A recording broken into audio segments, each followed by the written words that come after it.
belum seluruh guru di Indonesia ini, baik guru negeri maupun guru swasta, baik guru yang ada di sekolah maupun di madrasah, yang sudah mendapatkan akses pelatihan diklat oleh pemerintah melalui guru penggerak. Ya, saya kira ini harus segera dilakukan upaya-upaya serius agar program guru penggerak ini betul-betul bisa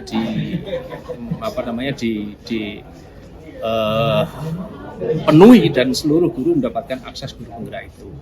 Lalu kemudian yang kedua, soal sertifikasi, soal in-passing yang ini masih cukup banyak Mas di nasional. Di Jawa Tengah saja guru madrasah yang belum sertifikasi itu masih di atas 51%. Padahal ini amanat Undang-Undang Guru dan Dosen di mana sejak tahun 2005 sampai 2015, 10 tahun mestinya sudah selesai. Tapi sampai sekarang belum selesai sertifikasi itu, termasuk in-passing, ya, penyesuaian gaji dari guru swasta sebagaimana gaji yang diperoleh oleh guru-guru negeri. Ini juga tantangan ya negara, kehadiran negara, komitmen konsistensi pemerintah untuk bagaimana agar sertifikasi dan in-passing untuk guru-guru ini segera diselesaikan. Sekarang sudah muncul program kembali P3K yang sekarang ini juga masih terjadi carut-marut ya antara daerah dengan pusat, belum ketemu. Sementara Pak Mas Nadiem ini sudah sering menyampaikan kalau guru-guru akan di P3K-kan semua, khususnya guru-guru non-ASN. Tapi faktanya sampai detik ini belum banyak, baru sekitar sepertiga dari total 1,9,9 juta guru non-ASN. Artinya masih ada sekitar baru sekitar 30%, berarti sekitar 1,2 juta yang belum P3K.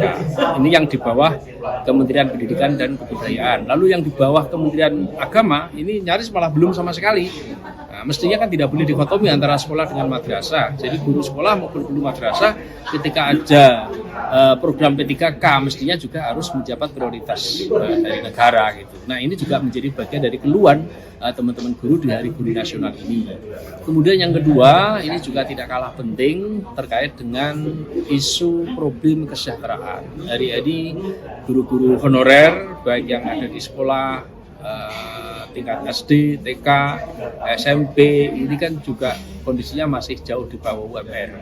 Kalau yang SMA di Jawa Tengah mungkin juga sudah bagus, tapi mereka juga minta supaya diangkat menjadi P3K karena masih banyak di antara mereka yang gajinya juga masih jauh di bawah UMR. Bahkan ada yang gajinya hanya 300.000, 500.000 itu. Guru-guru SD, guru-guru TK di daerah itu gaji teman-teman honorer itu masih segitu. Maka ini juga serius, pemerintah harus ketika membuat kebijakan itu jangan terlalu lama. Kalau sudah komitmen untuk mengangkat P3K untuk guru-guru honorer ya mestinya harus segera diangkat. Berapapun anggarannya harus difasilitasi oleh negara karena anggaran kita cukup besar untuk menjamin bahwa seluruh guru di Indonesia ini baik honorer maupun guru swasta itu mendapatkan afirmasi dari APBN. Ini masalahnya kan lebih ke soal komitmen, lebih ke soal political will. Nah, anggaran kita dari 20% anggaran pendidikan 3.000 triliun itu kan sekitar 600 triliun.